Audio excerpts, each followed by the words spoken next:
So unahin muna natin itong patungkol sa bagong update kay Seth Curry mga kaibigan. Maraming fans ang naghahanap kay Seth, karamihan sa kanila ay tinitira si Steve Kerr kasi hindi na naman daw po niya ginagamit ang kapatid ng greatest shooter.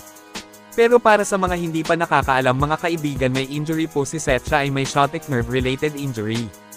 Last year December 28 ay may report na i-re-evaluate siya ng 2 weeks, ito'y pagkatapos ng MRI. At kahapon lang po naglabas ng update ang mismong kampo ng Golden State Warriors patungkol sa target ng pagbabalik ni Seth Curry. Kung saan i-re-evaluate na naman daw po siya ng dagdag 2 weeks pa. Ibig sabihin last week ng January or first week pa ng February sa susunod na buwan ang inaasahang pagbabalik aksyon nito. Ayon sa mga eksperto mga kaibigan ay kailangan po talaga ng saktong panahon ng pagpapahinga ang tinamong injury niya. Masamang balita ito para sa Warriors. Kayo mga kaibigan, ano ang masasabi niyo tungkol kay Seth Curry? Mag-comment lang po.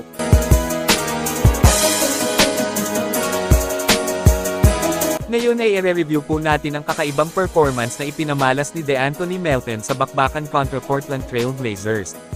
Kung saan binuhat lang naman niya ang GSW sa panalo na nagtala ng kanyang season-high 23 points, pamukol ng 4 na threes. Ito yung isa sa malupit kay Melton kasi maliban sa pagiging isang mahusay na playmaker ay may pambihirang shooting siya. May iilang play po tayong nakita na makapagsasabi kung gaano kagaling si Melton maglaro. Napansin po natin sa early game sa mismong first quarter palang gumamit na agad ang coach ng Blazers ng double big lineup. Ito'y para bulihin ang Warriors kasi nga alam naman ng lahat na lack of size sa lineup ng Dubs ang isa sa problema nila. Pero hindi ito gumana pagdating kay DeAnthony Melton mga kaibigan.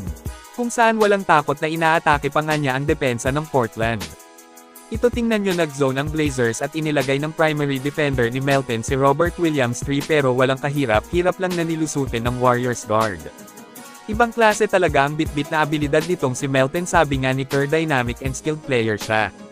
Napakataas ng confidence sa laro na maliban kina Steph Curry at Jimmy Butler siya ang mas uma-atake at gumagawa ng maraming tira mapaloob at labas man. Ito sipatin po natin hanggang dulo ang ginawa ni Melton sa bakbakan kalaban ng kupunan ng Portland Trail Blazers.